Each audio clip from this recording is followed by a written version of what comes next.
In the past couple of weeks, a lot of you have asked me about registering a business in the Netherlands. So in this video, I'm going to be sharing with you the things I wish I knew before I registered my business here in the Netherlands. And this is going to be a mix of a story time video with some practical tips and tricks. So make sure to stay until the end so you get the full broad spectrum of everything that I'm mentioning here. Right off the bat, for those of you who are entrepreneurs, I know that it could be sometimes a little bit difficult to make decisions without overanalyzing. Because starting a business, let's face it, it's quite a big deal. So it makes sense to do your research and really nitpick the nitty-gritty during this process. However, if there was something that I could go back and change my mindset on, would be to just go ahead, make the appointment at the Chamber of Commerce and register my business as soon as possible, instead of dwelling on all the legal forms out there that are available to me. For the longest time, I was wondering, do I want to register my business as a single person business, or do I want to register it as a private limited company, where, as a matter of fact, in the beginning, if you're just starting out, it really doesn't matter which route you choose, as long as you go ahead and get your business registered. Somewhere down the line, you can always go back and change the legal form of your business. Now, obviously, when you do that, there will be some extra procedures and potentially extra costs involved. However, just think about the opportunity cost of you not going ahead right here, right now, and registering your business. You're really holding yourself back. So I actually pondered for my own business which way to go, and at the end I ended up registering myself as a single person business or an eenmanszaak. And I'm so far still a single person business, and I'm quite okay with that. At some point, as my business scales in the future, I will go ahead and change it to a private limited company. So just go ahead and register your business. If you're already based in the Netherlands, meaning you have a BSN number, otherwise also known as a citizenship number, and you have an address where you're living, it is so easy to go to kvk.nl. That's the Kamer van Koophandel, which is translated into English as the Chamber of Commerce. And on the website, you can easily register for an appointment and choose which city you want to go to and the time you want to go there for when it comes to registering your business. Now, little bit of a funny story here. I was so desperate at the start of 2020, somewhere around January, early January, to register my business. And usually at the start of every single year, the Chamber of Commerces all over the country are so busy because everybody's New Year's resolution is to register their business. So I wanted to see if I could register my business in The Hague or in Rotterdam. All the appointments were taken up well into toward the end of February, but I really wanted to register my business because I already had some clients lined up and I was really ready and eager to accept payments, right? And what did I do? I registered for a random Chamber of Commerce based in Breda, which is a little bit off the beaten path. And I thought, how far away can this institution be? I mean, it should probably be somewhere in the city center. And to my surprise, it was totally off the beaten track. And I was late for my appointment by 5 minutes because I was supposed to take a bus after I had taken the train, and I had missed the bus, and the next bus didn't come until 30 minutes later. But to my luck, when I actually arrived at the Chamber of Commerce and I knocked on their window and ringing their doorbell, one lady actually opened up the doors and she said that they had just shut down, but they're happy to help me make another appointment to register my business. And to my luck, right there and then, I told them that I would prefer to register my business in Rotterdam. And because I guess they have a bit of a different access to a different scheduling system, she told me there was actually a spot available in Rotterdam a couple of weeks down the line. So she managed to book that for me. So I was so grateful that this journey was not for nothing and that I actually managed to get another appointment to register my business. And a funny anecdote here, during this time, I was also trying to do one of my first vlogs, which I never ever published. So if I find any footage from that, I'm going to be including in this episode as a B-roll. And it's so funny because my camera was completely out of focus and I was like a chicken without a head running around not knowing what to do. All this to say, make sure you make an appointment at a chamber of commerce that's very, very close to where you're living, and that you take into consideration your travel time much more accurately than I did. It was really silly. I should have just known better and arranged my time a lot better upfront accordingly. My third tip here is something that I somewhat had, but I wish I actually focused on it a lot more, and that is writing a business plan.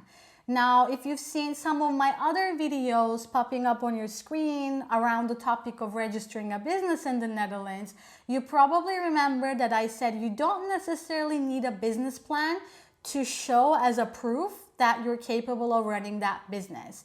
All you really need is your registration number, your identity card, your address, and a payment method. And other than that, you're all really good to go. However, having that business plan is really necessary for you as the business owner to see the direction your business is going to go, and have just a very robust plan so that you don't actually end up making a loss and you end up making a profit, which is why you want to start a business, I assume. So I wish this is something that I did a lot more in detail. I had a rough outline for my business, who I was helping, how I was helping them, what would be my potential fees be like.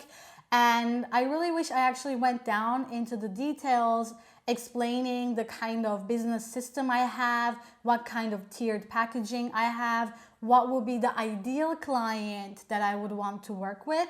So all of these things at the end of the day are really going to help you in the long run as a business owner. And just because the Chamber of Commerce doesn't require you to show them a business plan doesn't mean that it is not important to have one. The fourth one is a bit of a trivial one, and it could be interesting depending on your situation, but whether you're an online service business provider like me, you know, like an online coach or a consultant, or even if you're in the product-based business, it's really important to already have a pipeline of clients before you even are officially in business. Early 2020, I was already networking a lot with different online coaches and entrepreneurs who wanted help with their digital marketing strategy. And a lot of these connections were people that I already had in my network from as early on as 2019,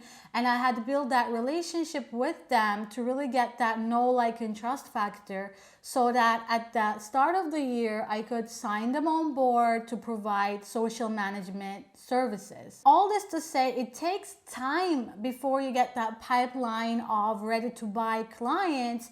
So it's very important, even if you are playing around with the idea of starting a business, to already set up that framework for yourself, get that pipeline of clients in, and really make some agreements so that when you are officially in business, you can easily start to sign clients and pick up momentum based off of that. Now, one of the things I actually did, I actually onboarded a client before my business was officially registered, but I still invoiced them in a proper way, including all my name, address details, and I invoiced the value added tax as well. So after my business was properly registered, I could still file that as part of my taxes for the first quarter. So there is a little bit of flexibility when it comes to that. So if you already have clients lined up, you can start to accept payments. But the moment you do that, make sure to register your business literally like as soon as possible, and by that I mean within that first week, so you don't get into any kind of legal complications. And if you have any more detailed questions about that, I always encourage you to call the Chamber of Commerce at kvk.nl. I will be linking the website down in the description so you can easily get in touch with them or, phone them and ask all of your questions. So none of this is a mystery to you when it comes to setting up your business and when it comes to not getting into trouble. And the last thing I want to mention as part of this video to all my fellow entrepreneurs or entrepreneur-to-bees is to have systems in place so you can run your business with ease. Oh my God, the amount of things that I was doing manually a year ago, when I think about it, really, really blows my mind. For example, I didn't have an email management system, so I would send separate Gmails to everybody instead of just writing one email and sending it to potential partners. I didn't have a way to easily schedule and book appointments. I didn't have any tools that would make any kind of meetings easy, whether that's online or offline. Fun fact, back then we also had the possibility to do offline meetings. But all this to say, you really need to have some systems set in place so that even when you're not actively working in your business, things still happen. Now, of course, to set these up in the beginning, you're going to need to put some time and energy into it. But the moment you have them, they just run for you. And on the long run, it just makes having a business so much more easier. And these days, even if you're a product-based business, a lot of what you do happens online. So everything just happens through your laptop. It's so much easier just to automate everything, set and forget. So those are some of my tips when it comes to the things I wish I knew before I started my business. However, hindsight is 2020. Now, when I look back, I feel like I've gone such a long way from when I was this lost and baby business owner. I mean, I'm still learning a lot of the things and I'm still discovering myself through this journey. And I'm just so grateful that I did have the courage to start this journey to begin with.